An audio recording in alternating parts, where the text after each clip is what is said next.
I've convinced your flock to go back. They're returning to their posts. Good for them. I'm glad. Back to the old cannery with Grace and Thomas and Stefan and all the others. I expected it'd end like this. Lived out here for years all by my lonesome. Only right that I'd die the same way.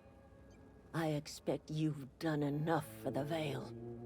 If you don't mind leaving an old lady with her thoughts, I'd be much obliged. It's not too late. You can still go back to Edgewater. It is too late, and I'm tired of talking. Oh, okay. I'm tired of listening to you. Alright, goodbye, Adelaide. Well, okay.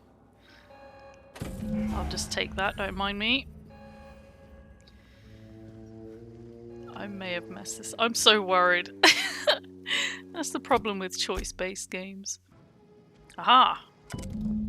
I just got the letter today. Corporate ordered me to relocate to the Edgewater Cannery, effective immediately. It's a shame. I was really looking forward to running my own gift shop at the community centre, selling rare memorabilia. But scripture tells us that all things happen for a reason. Work fortifies the spirit and all. As for my book collection, I can't bear to part with it. Don't want those books mouldering in some contraband locker. So I stashed them all away in a cave over by the river. Okay, here we are.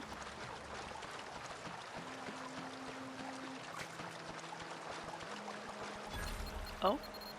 Oh! I was just about to say, that looks like a mine. Get rid of that.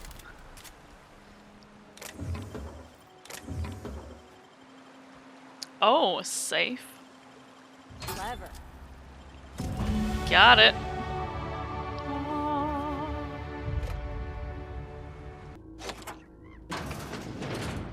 Aha, there's the medicine. Okay, I think I'm going to give it to Esther instead. I've got some time. I've got the medicine you were after. Thanks. I'll see to it that this medicine gets to the people who need it. Here, something for your trouble. Nothing personal, but I hope we never do business together again. Don't want to make a habit of consorting with smuggler types. Oh, okay, you're welcome. Never, that's harsh. At least leave me something to remember you by. You do have some cheek on you. Lucky for you, I kept a little contingency fee in case you tried to negotiate with me. Oh, okay. I'm curious, who are you going to give the medicine to? Somebody deserving. Silas on account of him being out in the cold. Amelia seeing how she's around people all the time. Anybody in the sick room? Okay, sounds good. I'll leave you be. Hi. This is a fine day, friend. Power flows through our town like a cool stream of water. I trust Adelaide's people have seen their way to reason. So, when can I expect them back at their posts? Adelaide won't come back to town, but her followers will. That's good enough for me. Adelaide and I have a history. Was unlikely she'd ever come back. But hope springs eternal. We are in your debt. I am authorizing you for a discount on all official Ooh. Spacer's Choice products, courtesy of the people of Edgewater. Wait, there's something I've been meaning to ask you. By all means. Someone named Grace was guarding Adelaide's camp. Do you know the name? I do. Grace Romero, wasn't it? Brusque, truculent, never seemed to care much for cannery work. She's wasted on the cannery. You should think about making her a guard. Protecting a camp from marauders is no small task. I'll see to fitting her out in a guard's uniform. I met a worker by the name of Thomas. Says he wants to be an engineer. Thomas. Thomas Kemp?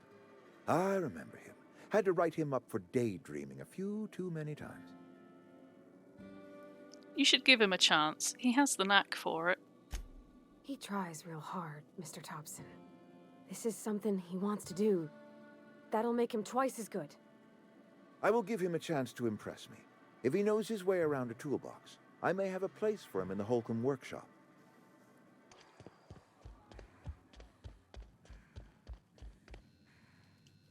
It's a fine new day in Edgewater. The cannery hums, streetlights and faces glow. I suppose this means the two of you were able to sort out the matter? It seemed like the better choice.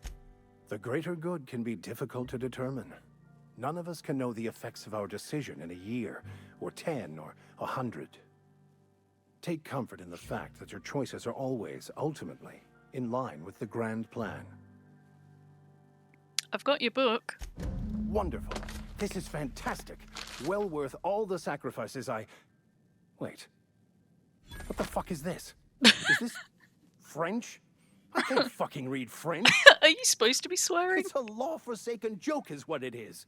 French. Ha! I was so high and mighty, preaching to the yokels about following the plan, while fighting it at every turn. You didn't want that book to keep others from reading it. You just wanted it for yourself. Well, yes. But I assure you, it was not for personal gain, only for the greater good. The greater I've good. spent my life searching for the keys to unlocking the secrets of the universal equation that underlies the plan. I had hoped this book held some of those answers. I became so desperate, I even got myself assigned to this plague-ridden backwater to find the damn thing. All the time and suffering I've spent. Wasted. Oh well. At least you still have your mission work here to give your life a meaningful purpose. Please. As if my life should have no greater meaning than proselytizing to a bunch of feeble-minded wretches. Nothing could be more excruciating than discussing the true nature of reality with people who have no interest beyond their next Aetherwave program. But that's neither here nor there. What I need to do now is to find a translator, obviously. But to do that, I'll first need to secure transport. You have a ship. Perhaps I could make myself of use to your crew. No, I kind of don't want him with me. I don't think so. Yeah, but will it spawn quests later? Oh god. I'll say yes, just in case it spawns quests later. Could be a beneficial arrangement. You need a ride out of town, I wouldn't mind a ship hand. Certainly. I already gave you most of my money, but I can offer you free spiritual counseling, and I'd be happy to watch your back. I'm pretty handy with a tossball stick, or any blunt instrument, really. I'm also a passable gun hand, if it comes to that. I can usually talk my way out of conflict, though. Yeah, right. Oh, I'm fairly competent at hacking computers as well. Is that all part of your vicar training? Well, understanding computers is, though I admit I took it further than most. And I was quite the 32nd back during my seminary days. Left many an opponent bleeding on the field. Are you even a vicar? Because you aren't sounding very vicarly right now. Of course. I'm a vicar who is dedicated to his calling. More dedicated than any other you'll find in this colony. Of course I'm a vicar. I joined the OSI to help decipher the grand plan. Oh, you're not instead, convincing. I ended up the vicar in a prison due to ignorance and politics. Then I came here. Satisfied? No, not really. I don't think you're being completely honest with me about that book. What's the story? It's the journal of one of the originators of the Philosopher's School of Thought, though it would be more than a century before it was perverted into that belief system. Philosophism's a false religion that stands in contradiction to almost everything we know to be true. They believe all is chaos, in stark contrast to OSI's belief in the plan. But most of that came later. Bokonu had some interesting theories about man's perception of reality that I thought could be applied to our attempts to decipher the plan. Okay, let's go. Fantastic. I promise you won't regret this. Oh, I probably will. Edgewater's gonna miss you. Folk here always had good things to say about their vicar. Thank you, Ms. Holcomb. I'll be glad for the change of scenery, and to leave this place behind. It is my esteemed pleasure to serve as your crew vicar, Captain. Is this your ship? Oh my stars, she is just so handsome. Does she have a name yet? What's her drive model? Oh, gosh. Listen to me babbling. When I was in Edgewater, I dreamed of flying on a real ship, working on a real engine. belonging to a proper crew. I'm the only decent mechanic Edgewater's got, but every time I think of going back, I get this sinking feeling. I can understand not wanting to go back. You didn't seem happy in Edgewater. Well, it's kind of you to say that. And you're right. I wasn't happy. I want to ask you something, and you can say no. But can I come with you? I could tend to your engine. I know my G-valves for my catalyzers, and I can keep your ship singing. And if you ever need a pair of eyes watching your back, I can do that too. What do you think? Absolutely. I'd be glad to have you along. Pick a cabin. It's yours. Yes! I mean, thanks. You won't regret this, ma'am. Captain. I can call you Captain now. I got a captain. Aww. Ada, I got the part you Captain, needed. I have detected that Edgewater's power supply is now optimal. I applaud your willingness to invest your time in the local community. What can I do for you, Captain? I have a power regulator. Do you know how to install a power regulator? No. Oh, yeah. I know what I'm doing. Outstanding, Captain. Your aptitude for engineering will prove invaluable in the event of another catastrophic engine failure. I don't know Our about that. engine room is located behind you, across the cargo bay, up the ladders. Ah.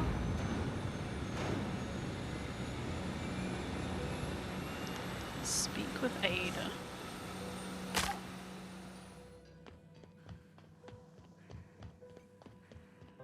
What can I do for you, Captain? I've installed the power regulator. All systems are operating within acceptable parameters. I am prepared to bring the unreliable into low-altitude orbit. This should prove an adequate test of our flight capabilities. Let's get out of here. Oh.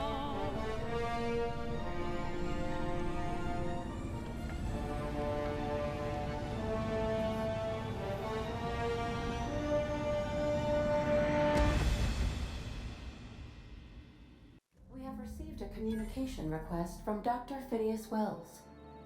Good, I've been waiting to hear from him. Aha, there you are, hale and hearty, and captain of your own ship. I see you're putting the unreliable to good use. Shame about her former captain, horrible way to die. How are you feeling, by the way? I lost track of you in that cave back there. Experiencing any, unnatural drippage? Perfectly normal side effect of thawing, I assure you. Uh-huh. Get to the point, Phineas. What you saw in Emerald Vale is happening all across the colony. Food shortages, lack of supplies, and basic necessities. We're dying. The chairman, the minister, and all their lackeys on the board are to blame. The Hope has some of the brightest minds Earth ever sent us. If we can revive the Hope's colonists, they can help us undo the board's mistakes. They can help us set things right. You need to get to Stellar Bay on Monarch. I have contacts there. They'll help me, help us, find the chemicals to revive your fellow colonists. Gladys Kilkelly, lovely woman, runs a cozy little black marketing outfit on the Groundbreaker. She can get you a nav key to land on Stellar Bay. He still seems suspicious. Fine, I'll go have a word with Gladys. Excellent. I'll send her a wireless. Let her know you're coming. Okay, you do that. By the way, I gave Captain Hawthorne a disguise apparatus of my own design, cutting-edge technology, years ahead of its time. I call it the Holographic Shroud. I'm sure it will prove remarkably useful to you. You'll find it in the captain's quarters. Interesting. I'll put it to good use, thanks. Excellent. I'll contact you once you've found a way to get to Stellar Bay. If you have any questions, come see me in my lab. And remember, don't trust the board. They'll try to win you over with promises of wealth and power, but it's a lie. The board's only interested in filling their own pockets. If we don't put a stop to them, they're going to run this colony to the ground. Transmission ended. If you are ready to depart, please select a destination on your navigation terminal. Message from Dr. Wells. He'd like to congratulate you on finding a route to Monarch. Okay, put him on screen. Cascadia is utterly seething with dangerous, highly aggressive creatures, more than capable of tearing you limb from limb. You'd have to be a lunatic to land in Cascadia, and I'm reasonably certain I tested your brain for incipient signs of insanity. Trust me, talk to Gladys Culkelly. I'm going to fight my way overland to Stella Bay. Tell me what you need. You'll need to speak with Hiram Blythe. He's known as the information broker, and for good reason. If anyone knows where I can find those chemicals, it's Hiram. I need those chemicals to revive the Hope's colonists. They can help us fight back against the Board. They can help us set things right. If we don't put a stop to the Board, they're going to drive this colony toward a complete societal collapse. You'll see what I mean when you arrive on Monarch. Just tell me what to do. You'll want to hire the services of a skilled guide. I recommend a hunter by the name of Nyoka. Frequents the drinking establishments of Stellar Bay. Very hard to miss. Once you have everything you need, make your way to Hiram Blythe's compound. Alright, I'm off. Best of luck. Everyone on the Hope is counting on you. No pressure. Captain, an unusual wavelength is coming through Monarch's aether wave frequencies. The eternal is in us all. The OSI would have you believe that your place in society, indeed in the universe, is preordained. A man who works in the mines of Hephaestus, coating his lungs in mercury dust for not but a few bits a night. This fate is set in stone? When he dies young, coughing up black blood, his part in the grand plan? No, I say. Greatness is in everyone. Not just those so fortunate as to have been born into prosperity. That was unexpected and odd. Yeah. Sounded like a bunch of nonsense. I am inclined to agree with your assessment, by which I mean I have been systemically programmed to do so. Okay.